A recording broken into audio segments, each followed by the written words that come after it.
हाँ जी, तो एक बार फिर से पीवी क्लासेस में आपका स्वागत है। इससे पहले अपन डिस्कस कर रहे थे कि सिलेबस के बारे में और सिलेबस को अपन ने ढंग से पढ़ा है। अपन डिस्कस कर रहे थे कि ऑप्शनल जो क्वेश्चन है किस प्रकार से समझते हुए जो है उनका आंसर देना है।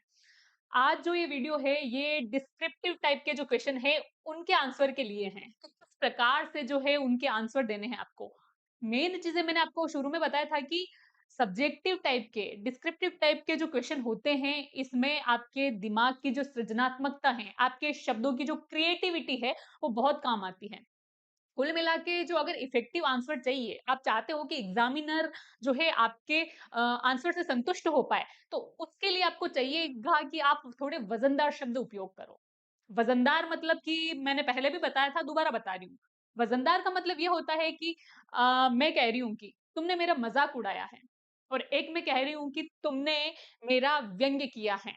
तुमने आलोचनात्मक रूप से मुझ पर व्यंग्य किया है। कितने वज़नदार शब्द हैं। अर्थ वही है। कुल मिला के है कि उपहास बनाया जा रहा है, मज़ाक किया जा रहे हैं। लेकिन शब्दों में कितनी मतलब कितना वज़न है, कितना फ़र्क है आप देखो। एक और उदाहरण ले लो। कोई आधा बूढ़ा व्यक्ति जा रहा है। आप बोल रहे हो कि देखो, वो आधा बूढ़ा व्यक्ति जा रहा है। वो कैसा व्यक्ति है कि आधा बूढ़ा व्यक्ति। मैं कह रही हूँ कि देखो, उतरती हुई युवावस्था के समदृश्य, मैं उसी आदमी के बारे में कह रही हूँ, उतरती हुई युवावस्था के समदृश्य, अधेड़ उम्र का व्यक्ति। कितने वज़नदार शब्द हैं, है ना? तो यही तो मतलब जो है क्वालिटी है, यही तो फ़र्क है कि एग्ज़ामिनर को क्या है, ये जो शब्द हैं, ये अट्रैक्ट करेंगे, संतुष्ट करेंगे उसको, ठीक है? तो इसलिए क्या है, वो संतुष्ट होएगा तो आपको नंबर भी क्या ढंग से देगा। पहली बात मैं आपके क्लियर कर लेती हूँ कि बहुत सारे स्टूडेंट्स के कमेंट आ रहे थे कि मैम ये जो डिस्क्रिप्टिव टाइप के क्वेश्चन आएँगे, किससे आएँगे? 10 क्वेश्चन आएँगे आपके, है ना? किससे आएँगे ये क्वेश्चन? क्या ये एचआई से आएँगे? क्या ये वीआई से आएँगे? क्या ये आईडी से आएँगे या फिर ये टीचिंग मेथड से आएँगे, शिक्षण विधियों से आएँगे। तो मेरा कहने का ये मतलब है कि ये क्वेश्चन है, आपको अपना समावेशी विकास करते हुए चलना है ना? समावेशी टाइप की आपको पढ़ाई करते हुए चलनी है कि क्वेश्चन कहीं से भी आ सकता है। ये साइकोलॉजी से भी हो सकता है, ये टीचिंग मेथड से भी हो सकता है, ये एचआईवी है, ये आईडी, है ना? ये कहीं से भी आ सकता है क्वेश्चन, ठीक है? तो इसलिए और आज वाले इस वीडियो में अपन क्या समझेंगे कि किस प्रकार से जो है इफेक्टिव आंसर दे सको आप, है ना? किस प्रकार से जो क्या है इफेक्टिव आंसर दे सकते हो आप, ठीक है? पहली बात है परफेक्ट राइटिंग स्ट्रक्चर, ठीक है? आपका जो स्ट्रक्चर है वो परफेक्ट होना चाहिए, ठीक है? कैसे होगा ये परफेक्ट, ठीक है? स्ट्रक्चर की बात कर रहे हैं यहाँ पे कि यदि क्वेश्चन पूछा गया है, उसमें यदि आपको डायग्राम की नीड है, तो आप उतना स्पेस रखिए कि इधर आपका डायग्राम आ जाए और इधर आप क्या है उसका इंट्रोडक्शन लिख सको, ठीक है? किस प्रकार से इफेक्टिव आंसर करना है कि डायग्राम की नीड हो, पहले तो उसकी संरचना बना लो, आपको टाइम मिलेगा। जो डिस्क्रिप्टिव टाइप के क्वेश्चन है ना? उससे पहले क्या लगभग 7-8 मिनट में आपको एक आंसर लिखना है। 1 मिनट, 2 मिनट तो शुरुआत में आप सोचोगे, किस प्रकार से इसका आंसर दूँ? स्ट्रक्चर मतलब कि आपको सोचना है कि किस प्रकार से मैं इसका आंसर लिखूँ।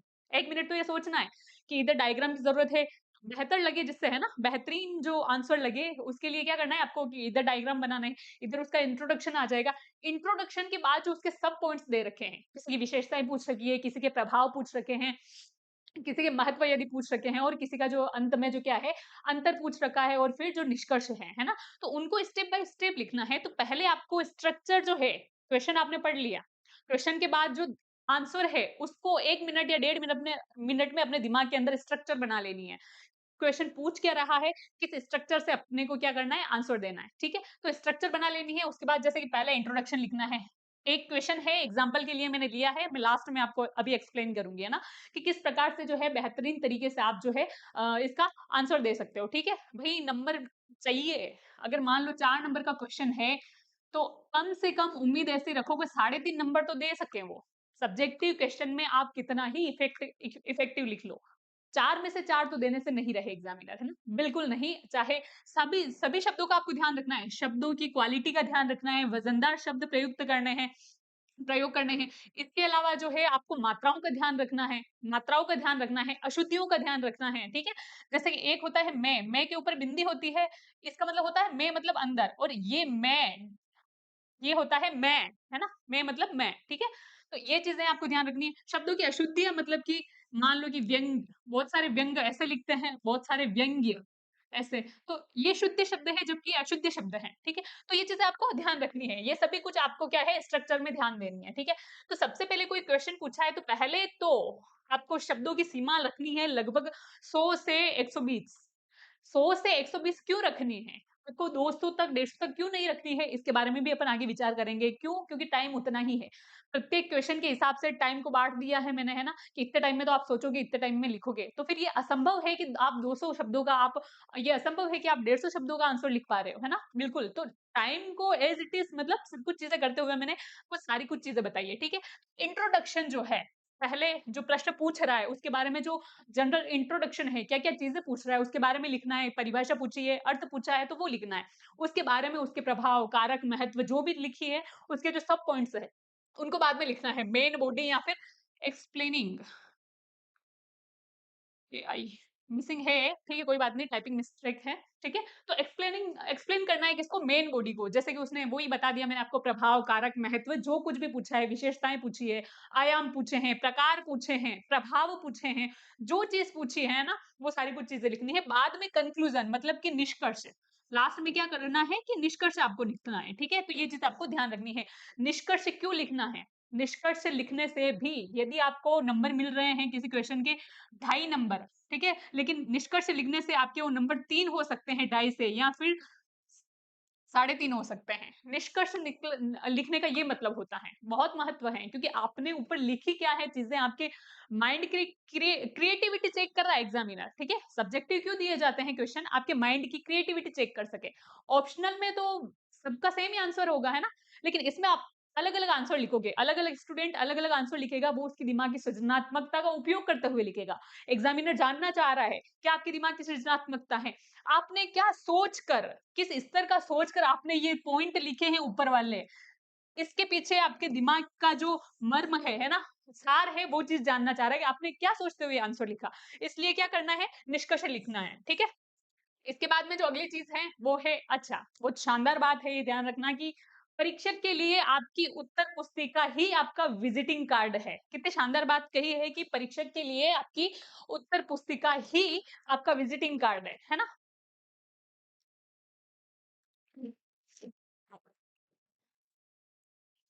कहने का मतलब ये है, एग्ज़ामिनर को कोई फ़र्क नहीं पड़ता, आपका नाम क्या है, आप किस जाति से हो, आप कितने साल के हो, आपने क्या-क्या हासिल कर रखा है, आपकी क्या-क्या योग्यताएँ हैं जीवन में, है ना? चाहे आप एग्ज़ामिनर के ताऊ के लड़के हो, है ना?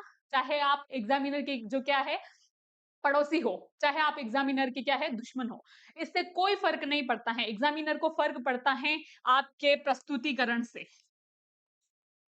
विजिटिंग कार्ड का मतलब समझ रहे हो प्रस्तुतिकरण से मतलब कि आपने अपनी उत्तर पुस्तिका को कितने इफेक्टिव ढंग में पेश किया है। अपने शब्दों को शब्दों की नींव को उनमें तारतम्यता बिठाते हुए, कनेक्शन बिठाते हुए किस जो है वे में प्रस्तुत किया है, किस वे में प्रदर्शित किया है, वो ही उससे ही एग्ज़ामिनर अंदाज़ा लगाएगा कि आपको कितना आता है। बहुत बार अपन देखते हैं, मतलब जैसे कि बहुत लोग बहुत पढ़ते हैं, लिख के भी आते हैं। इवन आप जब कॉलेज एग्ज़ाम्स की बात करती हूँ, है ना? कॉलेज एग्ज़ाम्स में कितने पन्ने भर के आते हैं लोग, है ना? लेकिन फिर भी उनको इफेक्टिव आंसर नहीं मिलते हैं। इफेक्टिव आंसर के लिए नंबर के लिए, है ना? सॉरी नंबर नहीं मिलते हैं, क्यों? नंबर क्यों नहीं मिलते हैं कि उन्होंने पूछ रहा है, लिख कुछ रहे हो आप, है ना? अरे उसने पूछा है वृद्धि और विकास के चरण पूछे हैं उससे।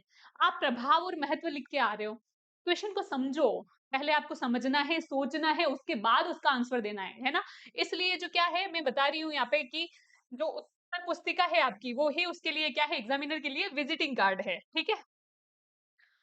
इसके बाद है अच्छा उत्तर। अच्छा उत्तर कैसे देवें, ठीक है? तो अच्छा उत्तर देने के लिए सबसे पहले तो आपको है विस्तार परिधि। दिमाग में सोच लो, है ना? सोचने के लिए टाइम मिलेगा 1 मिनट आप सोचो कि किस प्रकार से इस इफेक्टिव वे में मैं आंसर दूँगा। तो पहले विस्तार देखो कि इतने शब्दों में देना है। इतनी लाइन में तो मेरा महत्व आ जाएगा उनका, पहले परिभाषा आ जाएगी, अर्थ आ जाएगा। फिर इतनी लाइन में उसके जो है प्रभाव दे दूँगा, इतनी लाइन में उसके कारक दे दूँगा मैं और इतनी लाइन में उसका महत्व और फिर एक लास्ट जो लाइन है उसमें निष्कर्ष बता दूँगा मैं, ठीक है? पहले विस्तार जो परिधि है उसका पहले आपको क्या है अपने दिमाग में डायग्राम बना लेना है, ठीक है? डायग्राम की ज़रूरत है अगर वास्तव में आंसर में, तो डायग्राम कहाँ से कहाँ तक बनेगा, इंट्रोडक्शन इस साइड आ जाएगा इतनी-इतनी लाइनों में, ठीक है? तो ये आपके अकॉर्डिंग आपको देखना है, ठीक है? उसके बाद अनुपात संतुलन, अनुपात मतलब कि कितने सब पॉइंटों में उसने क्वेश्चन पूछा है। क्या एक तो क्वेश्चन है कि वृद्धि और विकास कि परिभाषा देते हुए उसमें अंतर समझाइए। इसमें 2 चीज़ें लिखनी है, वृद्धि और विकास की परिभाषा आपको लिखनी है, मतलब अर्थ लिखना है उनका और उनमें अंतर समझाना है, मतलब 2 पॉइंट बन रहे हैं, ठीक है? अनुपात का मतलब हो रहा है कि और एक साइड उसने क्वेश्चन पूछा है कि वृद्धि और विकास की परिभाषा बताते हुए उसमें अंतर, कारक, है ना? प्रभाव और उनको प्रभावित करने वाले कारक कौन-कौन से हैं? ये सारी कुछ चीज़ें हैं ना, महत्व लिखिए। तो वो है कि आपको किस अनुपात में 2 ही चीज़ें पूछी है, तो आप परिभाषा अर्थ दोगे और अंतर बताओगे। तो उसके लिए कि भई इतने 120 शब्दों में आंसर देना है अपने को, 80 से 120 तो क्या करने हैं कि 60-60 क्वेश्चन में मैं दे दूँ शब्दों में मैं दे दूँगा, है ना? लेकिन यदि आपको चाहिए कि भई इसने तो इतने टॉपिक इतने कारक पूछ लिए, प्रभाव पूछ लिए, है ना? चरण पूछ लिए हैं, महत्व पूछ लिया है, निष्कर्ष पूछ लिया और अंतर भी पूछ लिया। तो आपको क्या करना है कि 3-3 लाइनें सबको देनी है। इतने शब्द 120 शब्दों में कम से कम, है ना? कि ऐसे लिख पाऊँ मैं। तो इसको क्या करना है अनुपात में आपको दिमाग में पहले से ही सोच लेना है, ठीक है? अनुपात संतुलन हो गया, भाषा हो गई। ऐसे नहीं है कि आप हिंदी में भी लिख रहे हो, इंग्लिश में भी लिख रहे हो, है ना? वृद्धि को तो लिख रहे हो आप वृद्धि और इधर लिख रहे हो विकास को डेवलपमेंट, है ना? तो वृद्धि और डेवलपमेंट ऐसा नहीं है। एक ही शैली में, एक ही भाषा में अपना आंसर रखें और बिल्कुल भाषा इसमें 2 चीज़ें हैं। एक ही लैंग्वेज में रखें और दूसरा है कि आप शब्दों का जो प्रयोग है ना? वो करें शुद्ध रूप से, है ना? ऐसे नहीं कि अभी मैं जैसे मैंने बताया व्यंग्य को आप व्यंग लिख रहे हो और शब्दों में भी आपको छोटी-छोटी माइनर मिस्टेक होती है, मात्रात्मक अशुद्धियाँ जिसे कहते हैं हिंदी में अपन, है ना? बहुत सारे आप लिखते हो शब्दों, लेकिन वास्तविक का शुद्ध रूप है शब्दों, है ना? पीछे बिंदी आती है, ठीक है? तो ये चीज़ आपको ध्यान रखनी है और इसके बाद है प्रस्तुतिकरण। आप अपना प्रस्तुतिकरण पीछे अपन ने देखा है, आपका विजिटिंग कार्ड है उत्तर पुस्तिका। आप किस प्रकार से प्रस्तुत कर रहे हो, व्यावहारिक चीज़ें कैसे मतलब प्रदर्शित हो रही है, आपके माइंड की जो क्रिएटिविटी है, किस प्रकार से प्रस्तुत कर रहे हो आप, ये इफेक्टिव इफेक्टिव रहेगा उसके लिए, है ना? मतलब इफेक्ट डालेगा किस पे? एग्ज़ामिनर पे। मेन बात है टाइम मैनेजमेंट, है ना? The exam hall strategy. कई बार ऐसा होता है कि भाई साहब आता तो बहुत कुछ है, लिख भी लूँगा, टाइम नहीं है ना? टाइम जो हो उससे पहले ही एग्ज़ामिनर कॉपी खींच लेता है ना? उसके लिए भी हमने एक सॉल्यूशन निकाला है, क्या है? सब्जेक्टिव क्वेश्चन, ठीक है? 7 मिनट रूल। 7 मिनट का नियम हमने निकाला है, क्या है कि प्रत्येक क्वेश्चन को लगभग 7 से 8 मिनट देने हैं, 6 से 7 मिनट देने हैं, ठीक है? उसमें क्या करना है, वापस अलग-अलग चीज़ें हैं। शुरुआत के 1 मिनट में तो आपको क्वेश्चन को प्लानिंग करनी है, जैसा मैंने आपको बताया कि स्ट्रक्चर बनाना है। जैसे ही क्वेश्चन पढ़ा, इसका आंसर कैसे लगना है दिमाग में सोचो कि पहले ये लिख लूँगा, अर्थ लिख लूँगा, परिभाषा लिख लूँगा, फिर इनमें अंतर बताते हुए फिर इसके चरण, कारक प्रभाव, महत्व और फिर निष्कर्ष लास्ट में, है ना? तो वो चीज़ें सोचनी है आपको कितने 1 मिनट में। इसके बाद है आपको राइट राइटिंग करनी है ना? लिखना है क्या 4 से 5 मिनट में। 4 से 5 मिनट में आपको क्वेश्चन लिखना है, ध्यान रखना ऐसे नहीं 7 मिनट दे रखे हैं, आप 8 मिनट लगा रहे हो सिर्फ़ क्वेश्चन को लिखने में। 1 मिनट में सोचना है, 4 से 5 मिनट में आपको क्वेश्चन लिखना है और इसके बाद जो 1 मिनट बचता है, वो 1 मिनट तो क्या ही आप आधा मिनट लगा लो, है ना? 1 मिनट तो आप क्यों ही देखोगे इसको, आधा मिनट लगा लो, आधा से 1 मिनट क्या करना है इसका रिव्यू देखना है अपने को। जो मेन चीज़ रिव्यू मतलब कि डिस्क्रिप्टिव जो आंसर है, उनमें आपने क्या जो है वज़नदार शब्द यूज़ किए हैं। आपको लगता है कि जैसे कि समायोजन, है ना? एक वज़नदार शब्द है, ठीक है? आपने बहुत अच्छे वज़नदार शब्द यूज़ किए हैं, तो ऐसे शब्दों के नीचे, है ना? जैसे कि लोलाक्षिकान बहुत सारे वर्ड्स आते हैं, तो उनके नीचे आपको अंडरलाइन करनी है, ठीक है? तभी आपने वज़नदार शब्द यूज़ किए हैं, एग्ज़ामिनर को कैसे पता पड़ेगा? भई उतना आप अगर कुछ भी कचरा लिख रहे हो, तो उनके पास इतना टाइम नहीं है कि उससे सारी चीज़ें आप एक तो राइटिंग राइटिंग का ध्यान रखना है। अच्छी-अच्छी राइटिंग लिखोगे, तो फिर एग्ज़ामिनर का मन करेगा कि यार क्या लिखा है इसमें मैं देखता हूँ थोड़ा-सा, है ना? सबसे पहले तो है कि अच्छी-अच्छी राइटिंग लिखनी है, उसके बाद जो है शब्दों को मतलब पर्याप्त स्पेस में लिखना है, ऐसा नहीं कि इधर तो इतने पास-पास लिख लिए शब्द, बीच में ये शब्द इतना दूर लिख लिया। पर्याप्त स्पेस में लिखना है और इसके बाद जो शब्द हैं, उनके नीचे जो वज़नदार शब्द हैं, इफेक्टिव शब्द हैं, उनके नीचे अंडरलाइन करनी है। उससे क्या है एग्ज़ामिनर का थोड़ा-सा अगर वो पूरा ढंग से पढ़ भी रहा होगा ना, तो उसका ध्यान जाएगा कि भाई इसने अंडरलाइन कर रखा है, ऐसे क्या लिखा है? और वज़नदार शब्द होगा तो उसको लगेगा कि नहीं-नहीं यार बच्चे को आता है। किसी भी इंसान को 100% आता है तो 50% बताता है आगे, है ना? 100 का 150 तो बता नहीं सकता, है ना? जितना आता है उसका आधा ही बताएगा ना, तो भई बच्चे को इतना आता है, जब जाके इसने इतना तो लिखा है क्योंकि समय की कमी थी। इसका मतलब क्या है बच्चे को आता है। तो 1 मिनट में लास्ट में क्या करने हैं अंडरलाइन कीवर्ड्स करने हैं, है ना? और उसका रिव्यू करना है, ठीक है? जो अगली बात है वो है वर्ड्स काउंट एग्ज़ामिनर साइकोलॉजी। शब्दों की जो अपन ने सीमा रखी है 80 से 120 रखी है ना? इसके पीछे क्या साइकोलॉजी है एग्जामिनर की, है ना? वो चीज़ अपन कवर करते हैं। द रियलिटी ऑफ लिमिट्स, शब्दों की जो लिमिट है 80 से 120 शब्द रखे हैं, while the official account is often मतलब क्या है 80 से 120 शब्द। ये क्यों रखी हैं? ये सब बताना चाह रहा है कि ये नेचुरली चीज़ है स्पेस के अकॉर्डिंग, ठीक है? क्यों इन्होंने मतलब 200 वर्ड से क्यों नहीं रखी है? क्योंकि देखो सीधी-सी बात है, कितने क्वेश्चन है? 10 क्वेश्चन हैं, डिस्क्रिप्टिव टाइप के। यदि उनमें से एक क्वेश्चन को 7 से 8 मिनट में आपको एक क्वेश्चन करना है, ठीक है? तो क्या पहले 1 मिनट में सोचना है, इसके बाद में आप लिखोगे? जैसा कि अपन ने पीछे देखा है कि 1 मिनट में आप सोच रहे हो, बाकी के 4-5 मिनट लिख रहे हो, बाकी के मिनट में आप रिव्यू, अंडरलाइन वगैरह देख रहे हो, क्या मैंने सही लिखा है क्या? इतनी देर में क्या आप 200 शब्द, 150 शब्द लिख सकते हो? इम्पॉसिबल है। बिल्कुल, है ना? तो इसलिए 80 से 120 शब्द पर्याप्त है। 4 नंबर का एक क्वेश्चन है तो एग्ज़ामिनर भी उससे संतुष्ट होगा, है ना? बिल्कुल कि यार 4 नंबर में और क्या लेंगे? तो इसलिए क्या है 4 नंबर में इफेक्टिव आंसर लिखना है अपने को 80 से 100 शब्द, चाहे वो 90 हो, चाहे 100 हो, चाहे 110 हो, मैक्सिमम जो है 120 शब्द हो, इनफ है, पर्याप्त है। आपके माइंड में ये चीज़ नहीं आनी चाहिए कि भई मैंने तो कम आंसर लिख दिया, मुझे 200 शब्दों में लिखना था, मैंने कम शब्दों में लिख लिया तो क्या है एग्ज़ामिनर मेरे नंबर काट देगा। ऐसा नहीं होगा। आप 80 से 120 के बीच में 80 से कम नहीं होने चाहिए, है ना? 80 से यदि आपने 60-70 ही करे तो फिर मन में ऐसा रहेगा कि शायद शब्दों की जो सीमा है वो कम है ना? कम शब्द यूज़ में हुए हैं। इसलिए फिर क्या है शायद नंबर काट ले एग्ज़ामिनर, है ना? तो अपने को जो है इतना ही कोसा रहा है ना, तो इसलिए इतना लिखना है, ठीक है? इसके बाद जो है मानव वृद्धि एवं विकास क्या है? अच्छा, ये जो क्वेश्चन है, ये क्वेश्चन हमने एक आपको एग्ज़ाम्पल के तौर पे बनाया है, को किसी स्टूडेंट ने लिख कर भेजा था। तो उसके लिए मैं आपको बात बता देती हूँ कि आपको क्या करना है, क्वेश्चन आपको मिल जाएँगे हमारी पीवी क्लासेस की वेबसाइट पे जाके, है ना?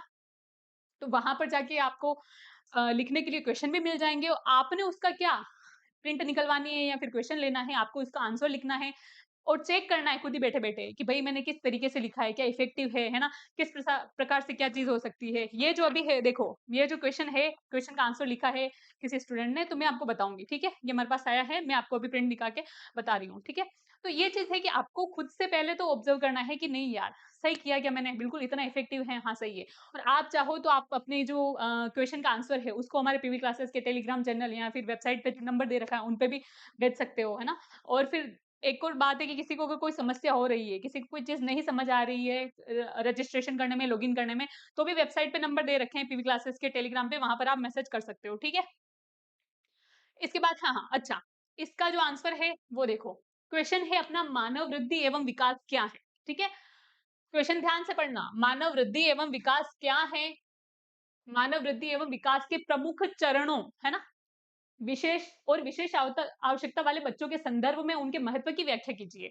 अपन किसकी तैयारी कर रहे हैं? स्पेशल एजुकेटर की, ठीक है? तो विशेष आवश्यकता वाले बच्चों के लिए हर क्वेश्चन में इस क्वेश्चन को मतलब है ना सम्मिलित करके पूछा जाएगा। कोई भी क्वेश्चन पूछा जा रहा है विकास से संबंधित, मूल्यांकन से संबंधित, वृद्धि से संबंधित, अधिगम से संबंधित, है ना?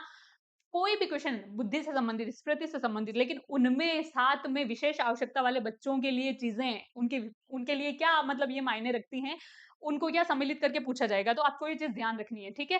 तो मानव वृद्धि का जो ये है, क्या है? अर्थ, है ना? मानव वृद्धि और विकास क्या है?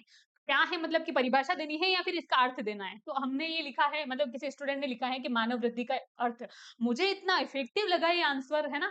इसलिए फिर मैंने सोचा मैंने कहा मैं स्टूडेंट्स को बताना चाहिए, है ना? कि भई इतने मतलब योग्य स्टूडेंट्स भी हैं, इतने शानदार मतलब प्रदर्शन कर रहे हैं, है ना? मानव वृद्धि का अर्थ दे रखा है, मानव विकास का अर्थ दे रखा है। किस प्रकार से चीज़ों को उन्होंने देखो सब पॉइंट्स में विभाजित किया है ताकि जो टीचर जो क्या है बिल्कुल इम्प्रेस हो जाए, है ना? मानव वृद्धि का अर्थ दिया है शरीर के आकार, वजन और ऊंचाई में होने वाली शारीरिक बढ़ोतरी या फिर शरीर के आकार, वजन और ऊंचाई में होने वाले शारीरिक परिवर्तन। ये वृद्धि की उन्होंने मतलब क्या है परिभाषा देकर समझाया है। फिर मानव विकास का अर्थ लिखा है उन्होंने व्यक्ति के शारीरिक, मानसिक, सामाजिक और भावनात्मक क्षमताओं में होने वाला परिवर्तन क्या कहलाता है? विकास कहलाता है।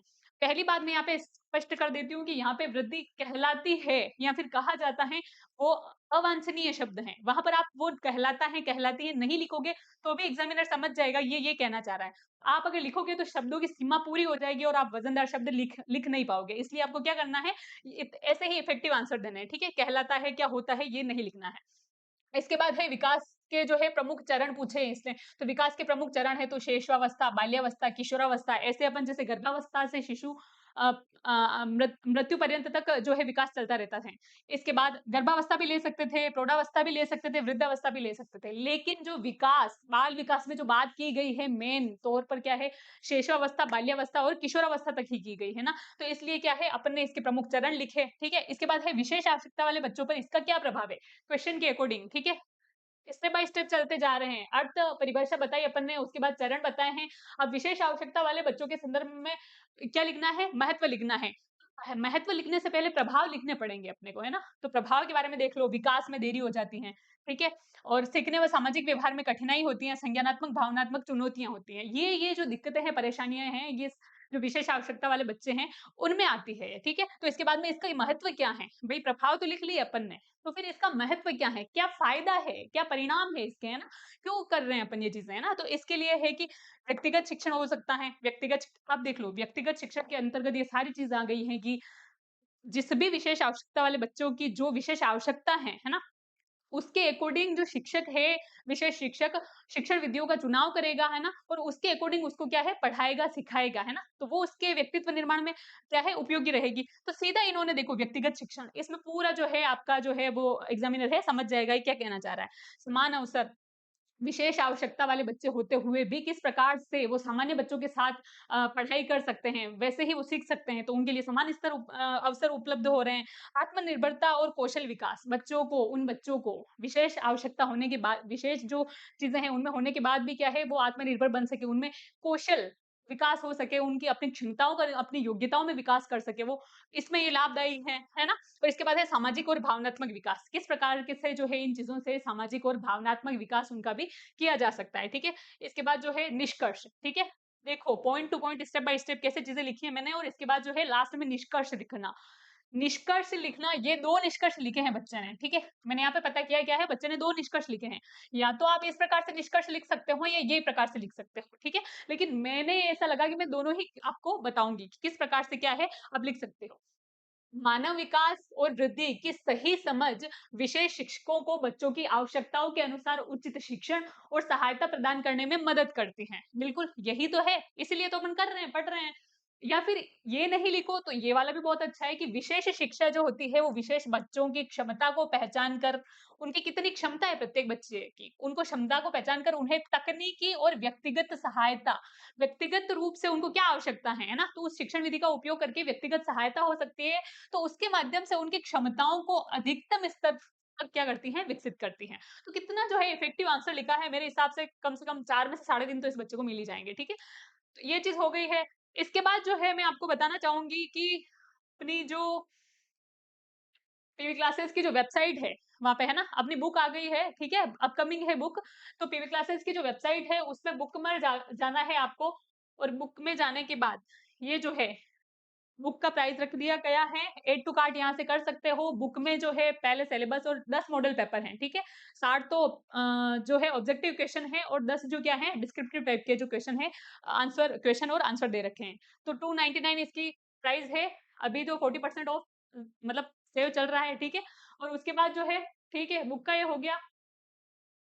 अपकमिंग आ गई है ना, डाल दी है। ठीक है, तो बस यही चीज़ बतानी थी आपको कि यहाँ पर जाके, क्योंकि अपन ने सिलेबस डिस्कस कर लिया है, बहुत अच्छे से पढ़ भी लिए हैं, लेकिन क्वेश्चन किस टाइप का आएगा, है ना? ये चीज़ें देखने के लिए क्या है, फिर आपको क्वेश्चन बैंक जो है, उसका यूज़ करना पड़ेगा, और उसके लिए क्या है, बुक है। इसमें जो है 10 मॉक टेस्ट हैं। तो ऑब्जेक्टिव क्वेश्चन भी है और डिस्क्रिप्टिव टाइप के क्वेश्चन भी है। और सबसे बड़ी बात है कि अगर यदि कोई जयपुर के आस-पास का बच्चा है ना? वो जयपुर आ सकता है, या फिर जैसे राजस्थान से जयपुर आके अगर ऑफलाइन भी टेस्ट सीरीज़ वो देना चाहता है, 3 से 4 जो पेपर हैं, वो अपन लॉन्च कर रहे हैं, तो तारीख आपको बता दी जाएगी, टेलीग्राम जो हमारा चैनल है, उससे बता दी जाएगी, या फिर वेबसाइट पे जो नंबर है, आप पूछ के पता कर सकते हो, आपको इन्फॉर्म कर दिया जाएगा। तो वहाँ सुविधा के लिए आपको ऑफलाइन भी आप आके क्या कर सकते हो कि पेपर दे सकते हो, ठीक है? तो बस आज के लिए इतना ही, हो गई चीज़ें। धन्यवाद, है ना? बस ये है कि डरना नहीं है, ध्यान रखना, जिस प्रकार से भी आप क्वेश्चन का आंसर लिख रहे हो, इफेक्टिव वे में लिखना है। मैं बार-बार कह रही हूँ कि किस प्रकार से वज़नदार शब्द प्रयोग करने हैं।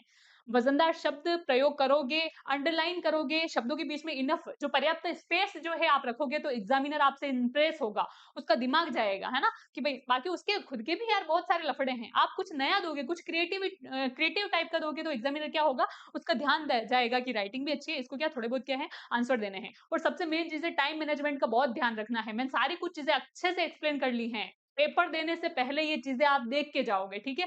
दोबारा ध्यान रख के देख के जाओगे, कितने मिनट में क्या देखना है, कितने मिनट में अपने को योजना बनानी है, कितने मिनट में उसका रिव्यू देना है वापस, ठीक है? तो ये सारी कुछ चीज़ें। इस प्रकार का कुछ एंग्ज़ायटी वगैरह नहीं होनी चाहिए और लिखने में डिस्क्रिप्टिव टाइप के क्वेश्चन में मुझे उम्मीद है कि आप कम से कम 4 में से 3 से साढ़े 3 नंबर हर मतलब क्वेश्चन में ला सकते हो। यदि आप शब्दों में शुद्धता रखो, अपनी राइटिंग ठीक रखो, पर्याप्त स्पेस रखो इनके बीच में और जो वज़नदार शब्द है उनका प्रयोग करो और जिस हिसाब से उन्होंने क्वेश्चन पूछ रखा है पॉइंट टू पॉइंट कि विशेषता बताओ परिभाषा बताओ, अर्थ बताओ, उसके बाद उनके कारक बताओ, चरण बताओ, है ना? फिर निष्कर्ष, महत्व, तो उस हिसाब से आपको करना है। जो पूछ रहा है वो ही बोलोगे आप। ऐसा नहीं है कि पूछ उन्होंने प्रभाव रखे हैं, आप महत्व बता के आ रहे हो। क्वेश्चन को ध्यान से पढ़ना है, 1 मिनट तक सोचना है, संरचना बनानी है दिमाग में और फिर इफेक्टिव आंसर। आपको ऑल द बेस्ट ठीक है? तब तक और फिर मिलते हैं, अपनी बाकी क्लासेस चल ही रही है। धन्यवाद।